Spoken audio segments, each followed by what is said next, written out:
में प्रवेश करे भगवान शिव पार्वती जी को लेकर सर्प को बाहर छोड़ दिया, नंदी को बाहर छोड़ दिया। भगवान शंकर के साथ में कोई नहीं गया, गई तो केवल एक माता पार्वती जी थी। यहां तक भगवान शंकर ने सबको बाहर छोड़ा, गंगा सिर पर रह गई थी।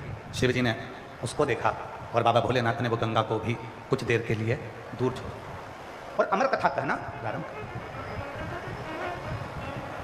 कथा चलते चलते चलते चलते 3 दिन निकल गए। अब जब जब कथा होती है तो उसमें कुछ ना कुछ अड़चन जरूर आता है, कुछ ना कुछ परेशानियां। भगवान शंकर की कथा, श्रीमद् भागवत कथा कराओगे तो कोई तुमको तकलीफ नहीं आएगी, बड़ी प्रेम से कथा हो जाएगी। श्री रामचरितमानस की कथा कराओगे कोई तकलीफ नहीं आएगी, बड़े प्रेम से हो जाएगी। गीता जी कराओगे बड़े प्रेम से हो जाएगी, शांति से हो जाएगी। विष्णु पुराण, नर्मदा पुराण, कूर्म पुराण, नारद पुराण, वराह पुराण, वामन पुराण, ब्रह्म वैवर्त पुराण, जितनी पुराण कराओगे बड़ी शांति से हो जाएगी। पर एक कथा, और वो कथा है शिव महापुराण की कथा, ये साधारणता से नहीं होती, बहुत कठिन। इतनी परीक्षा लेती है, इतनी परीक्षा लेती है, सारे कचरे को साफ कर कर फिर शिव महापुराण की कथा भेंट कर जनमानस का कल्याण करती है। ये कोई साधारण नहीं है।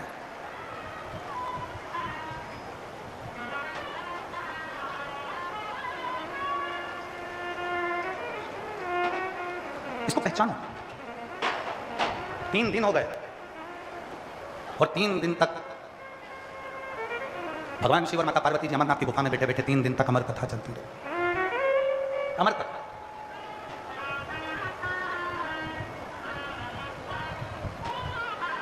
पार्वती जी के कानों में शब्द गए, शब्द पहुंचा। मां जगज्जननी बेचैन हो गई शब्द को सुनकर।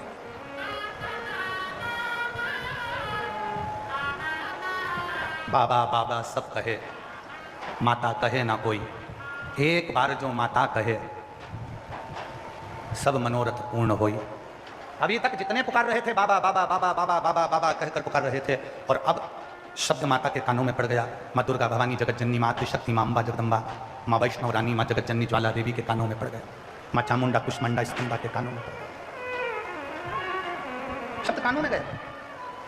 पार्वती जी बेचैन, माँ जगज्जननी जगदम्बा अम्बा दुर्गा भवानी बेचैन।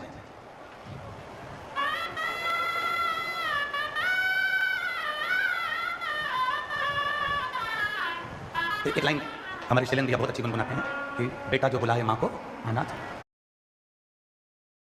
ठिकाना तो बुलाए माँ कानों में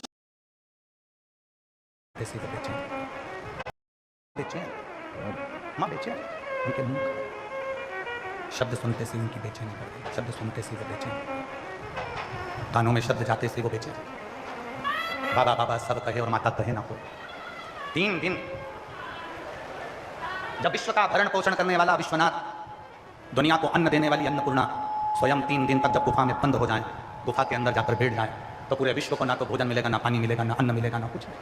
जब विश्व का नाथ, स्वयं विश्वनाथ अमरनाथ की गुफा में जाकर बैठ गए, भोजन पानी सब चीख पड़े, लोग आवाज लगाने लगे बाबा बाबा बाबा बाबा।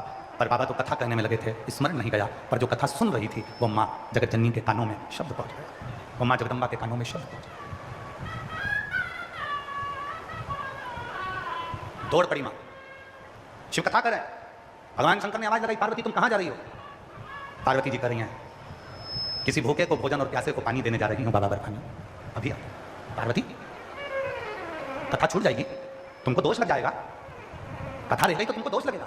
पार्वती जी कहती हैं, किसी का पेट भरकर और किसी का मुख झूठा कराकर मुझे विश्वास से जो सुख मिलेगा वो सुख जीवन में कभी नहीं मिलेगा। माँ जगज्जननी 3 दिन की अमरनाथ की कथा श्रवण कर कर ओझल होती हैं और सबका पेट भरकर सबका मुख झूठा कराकर फिर कथा सुनने बैठती हैं। तो भगवान शंकर ने कह दिया, पार्वती देवताओं को श्राप लगाया कि इनके घर में संतान नहीं होगी, और यह श्राप किसी और का नहीं, दधीचि ऋषि की धर्मपत्नी सुभाष का है। मैं गर्भ से हूं और तुमने मेरे पति के प्राण ले लिए। मैं श्राप देती हूं किसी देवता की पत्नी गर्भित नहीं होगी। जरा ध्यान देना कथा पर। अधिक मास के पवित्र अवसर पर, पुरुषोत्तम मास के पवित्र अवसर पर, गरुड़ा की पवित्र भूमि अनाज मंडी में यह कथा प्रारंभ हुई है। हरियाणा के करनाल। पार्वती देवताओं को एक श्राप लगाया वो दती ऋषि की धर्मपत्नी सुवाच्य का श्राप लगा है कि मैं गर्भ से हूं और मेरे पति के प्राण ले लिए गए। मैं श्राप देती हूं, किसी भी देवता की धर्मपत्नी कभी गर्भित नहीं होगी, उसको औलाद नहीं होगी। शिव जी ने कहा, पार्वती आज तो कथा सुनते सुनते तूने दूसरे के मुख को झूठा कराया है, किसी भूखे को भोजन और प्यासे को पानी पिलाया। आज मैं वर देता हूं, किसी देवता की पत्नी गर्भित हो चाहे ना हो, पर तुझे वचन देता हूं तेरी गोद में औलाद जरूर खेलेगी। ये मेरा आशीर्वाद, ये मेरा आशीर्वाद। कहीं से भी आए, एक पत्र है, करनाल का पहला पत्र